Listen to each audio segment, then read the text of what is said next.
What's going on, boys?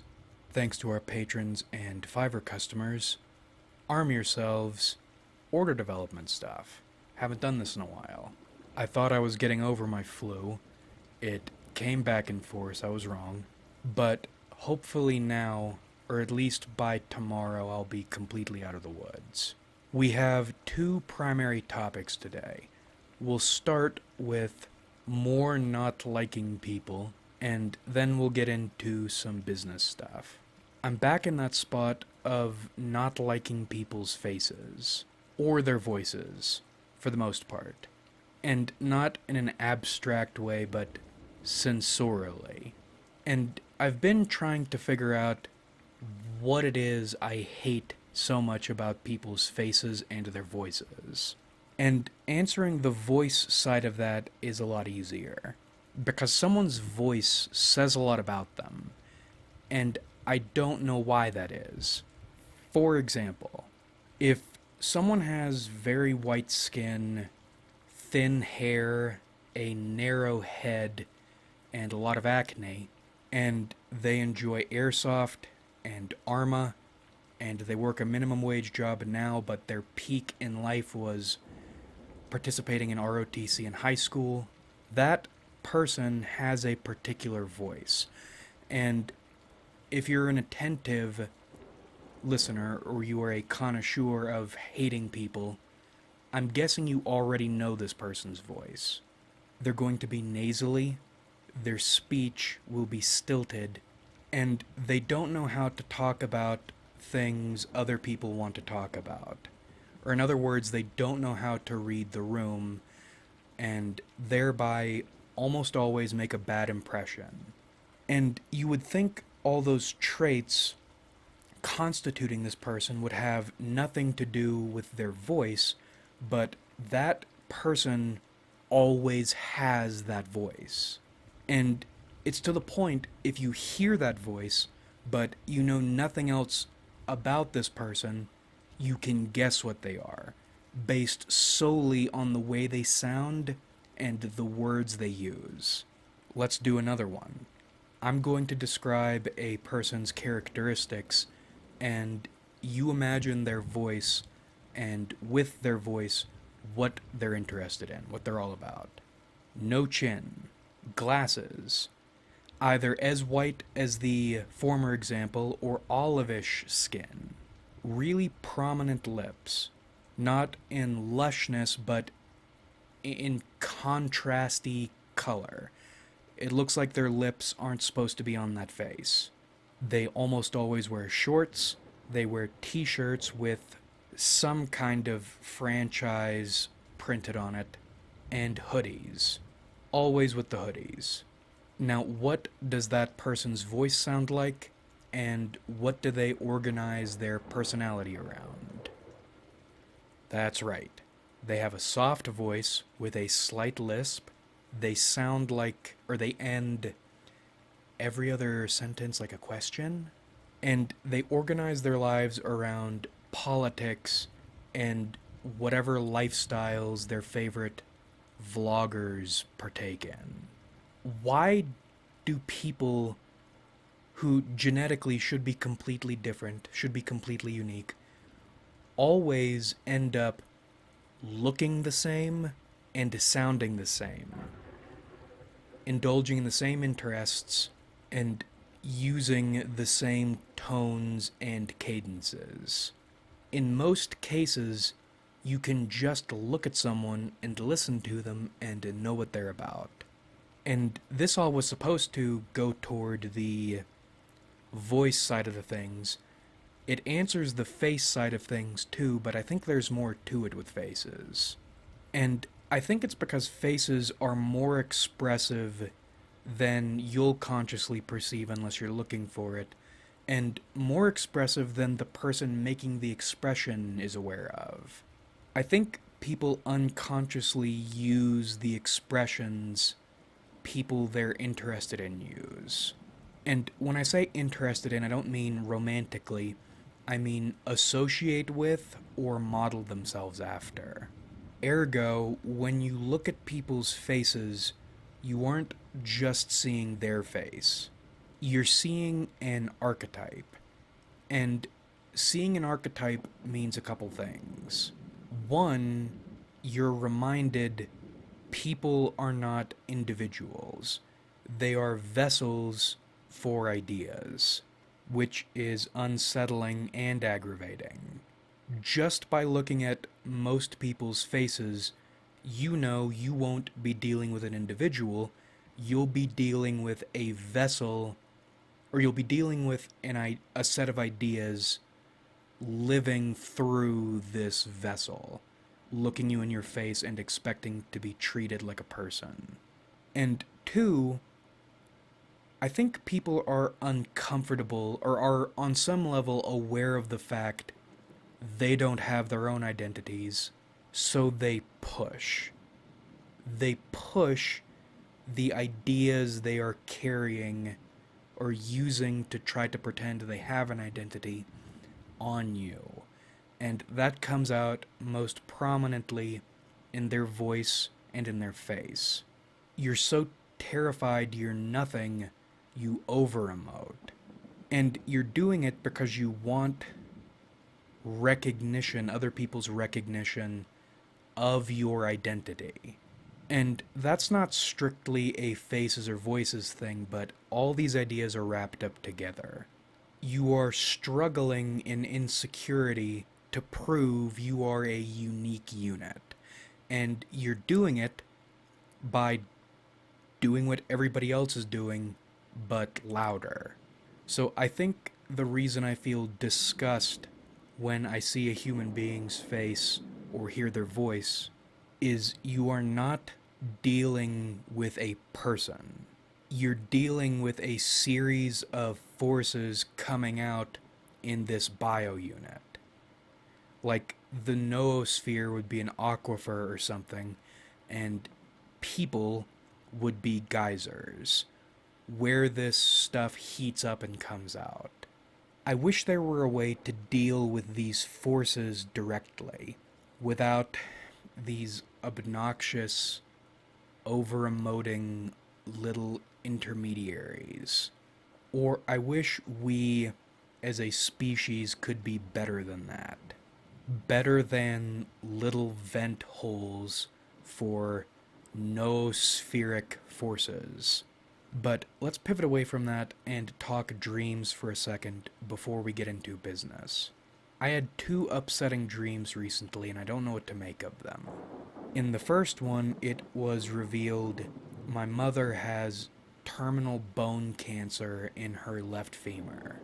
And in the second one, this one freaked me out because I thought I wasn't dreaming. I found that death threat note again, except now written on a different piece of paper and in my home. And in real life, the rooster has been crowing in the middle of the night the last few days, and I don't know what that's about. I can't figure out what's going on there. But it's weird, and I'm wondering if all these negative feelings are coming from the election. I'm ready for this to be over. Now on to business stuff, because I've been thinking about nonprofits again. And you can tell I'm still sick because my voice is giving out. I'm trying to figure out ways efficiently to transfer as much money as possible from the taxpayer to SOA members. Work is being done, but the reward is not necessarily a growing corporation. It is an okay living for members and growing influence and developing the skills to earn a decent living for more members and developing more influence. Depending on where you look, usually at the federal level or at the large state foundation level, you can find grants, taxpayer funded of course, large in dollar amount and vague in outcome goals. Now, these sorts of grants are not directly scamming taxpayers because these grants are taken seriously. However, what constitutes a community improvement project. $250,000 is not a huge amount of money for governments larger than the smallest municipalities. But for those very small governments, that is a substantial sum of money. And again, these are all thoughts. I don't have the skills and the time necessary yet to figure out how this or something like this would work, but let's say you have a nonprofit civil service firm or a civil service union starting out with one team or one corporate unit. You have your volunteer director, or quotes volunteer director. You have 4 or 5 employees answering to this director. That VD has a grant writing consultant on call. What is it in The Godfather? I have a small firm. I serve only one client, or I represent only one client. You approach a poor township. You offer to help them land a federal or large state grant in the amount of $250,000 for infrastructure improvement or some shit. Or you as the nonprofit do it because, assuming you have a 501c3, technically you are allowed to apply for these sorts of grants, as following all the guidelines and all this shit. I don't think it would be unrealistic to apply for that grant yourself as long as you're in contact with that township. The VD or the program director, maybe you have a program director in this unit, puts together a plan cooperatively with the township to do something.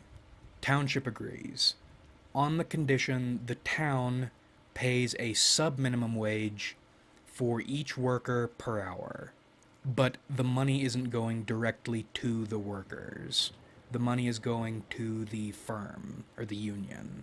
Then the nonprofit takes the money they're getting from the town, and because you're allowed to do that, I guess you could do all this without getting money from the town, but why wouldn't you get money from them?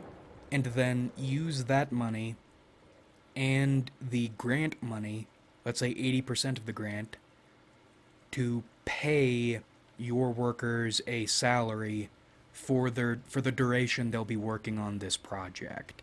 And you might think it would be suspicious a basic ass laborer, no qualifications for nothing, just a body that can move things, earns $20,000 in 3 or 4 months maybe.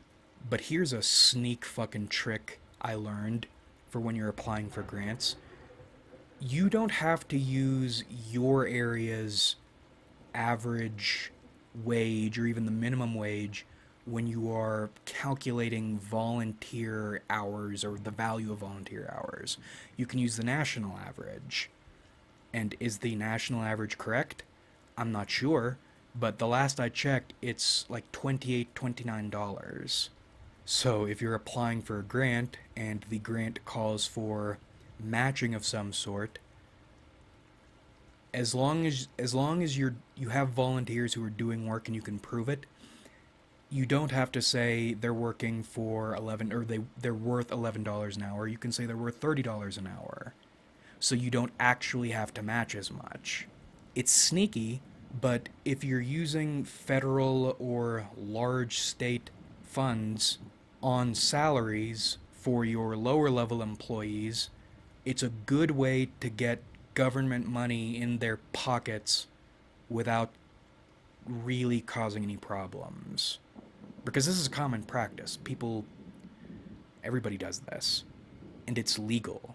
So while, let's say $20,000 is not a terrific yearly salary, for 3 or 4 months and earning it all in 3 or 4 months, that's not bad, especially if you don't have any qualifications for anything. So you're creating jobs and livelihoods for your people, paid for by taxpayers. Not a great livelihood, but it's something. And another thing, in terms of employment, you might think that sounds erratic. And it is. You'd be surprised at the number of nonprofits, smaller nonprofits, whose staff are shaking in their boots year to year based on whether or not they get certain grants. Some nonprofits can't keep themselves afloat without grants, or can't keep extended staff without grants. It is unstable, it is erratic. But that's when you start thinking about, or the security comes from your thinking about what the township you're working for is getting out of this. Mayors, where people know their mayors, care about their mayors, want more of whatever for less money. So what you're providing them is what looks like on their end, or from their perspective, slave labor. They're paying you $3 an hour to do bullshit work. Hourly, they could hire our entire team for the price of bringing on one extra maintenance person, or lawnmower even. And the other thing you learn is people are really stupid. They'll do things just because it sounds like it's a good deal, not thinking, well, we would actually save the most money if we just didn't do this at all. In government, what you want is, you want stuff to get done, and you want it to look like stuff is getting done for almost no money. Meaning, depending on how many grants you're bringing in each year, your staff will be doing minimum wage type work, but they'll be getting paid like someone who's been in their career for 5 or 6 years, if everything's been going well, or actually longer than that, if things are going very well. The other thing I'm learning, even though I do not have a money mind, is when it comes to large sums of money and people with power, like, you think, you know law doesn't matter, but you think there has to be all this shit to make things happen legally. It really doesn't. If powerful people want something, they will speak the path open, and then you can do whatever you want with the money. It's not complicated for people with power and people who understand money very well. I don't, unfortunately. Regardless, there are a number of benefits to operating this way. One, you get to take care of a handful of your people, maybe a few handfuls if there are more units. And while the work sucks, the money's okay, you get to travel around and influence. Even if a city seems large, the local government is insular. You start meeting the right people. Maybe you have repeat clients. Your firm starts getting a positive reputation. And while that sounds vague, you'd be surprised how much reputation and favors can accomplish.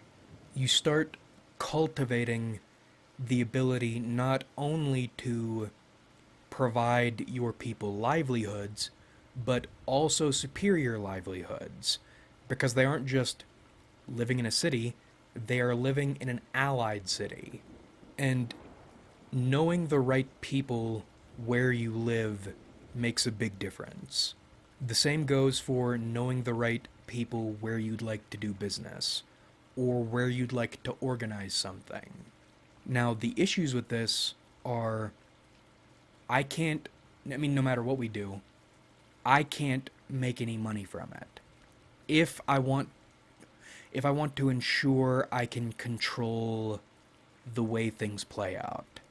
Because let's imagine I put in all this work, get this going, and then I step into an executive director position.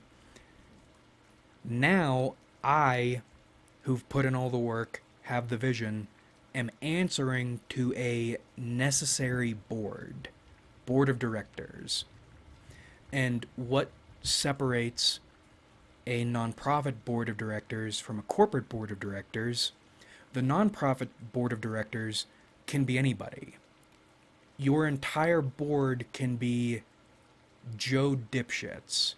And even if they are people who are on board, if you're the ED, you're still answering to them, and you cannot trust anybody. That would mean I would need to be in the president's spot, but I can't directly earn a living from my nonprofit from that position. Meaning, either I would need to become independently wealthy in some way, so we're back to square one, or I would need to put together businesses to. We talked about it a while ago, those for-profit scaffolds that pop up around larger nonprofits, and that's how those boards make money off their nonprofits, by contracting them, these businesses owned by board members, to do stuff. That's perfectly okay. But if you're the president, I haven't seen a corporate structure that allows the president of a nonprofit to draw a salary. And again, I'm not saying this is something that can or will happen at all. We're working through these thoughts to try to figure out the best ways to get what we want. What we want is a decent living for our staff, and we want influence. And we get it by offering local governments services they want or need, and they're able to pay for them by getting someone else's taxpayers to pay for them. Really, I think the best nonprofits succeed by fucking Joe Dipshit the way everybody fucks Joe Dipshit. Stormtroopers go to his house, point guns at him, he gives them their money, and then that money gets distributed to a number of different entities. And Joe Dipshit is too stupid and too cowardly to do anything about that. So why not exploit him? Why live your entire life as the exploited? We're trying to figure out a way to use nonprofits to interface with the state to get taxpayer money, and that's it. That's the way a lot of nonprofits operate. Anyway, in the meantime, I am back into small business ideas. I think one of my biggest problems is I don't understand money and I hate taxes. I don't hate paying them, really. I hate dealing with them because I don't understand them. I'm not a numbers person, and that makes liking business difficult because I like small scale stuff. I like peddling. If I thought there were a way for me to do like a gypsy thing and drive around our great nation and sell magical services without getting arrested, I would absolutely do that. I'd be doing that right now. But I can't figure out a way to do it the way I want to do it. I'm not saying there isn't, but I can't figure it out. So I'm going to start selling buttons. A while ago we talked about selling culture, selling slogans, and I think that's something I can do. Build a series of vintage, custom, counterculture buttons, set aside a jacket dedicated to being covered in buttons, wear it everywhere, sell them to edgy dummies, and probably put together an Etsy shop selling those buttons to online edgy dummies. And I'm also trying to think about what people care about and where culture is going. Culture speculator. There's a definite uptick in mysticism these days. I would be thinking about publishing too, but publishing is horribly demoralizing. I have that half a novel. I still have the Tethian Diktat, which is right now just a series of short stories that are they do progress. They aren't, it's not like an anthology. They are connected. And I think they could work as a novel.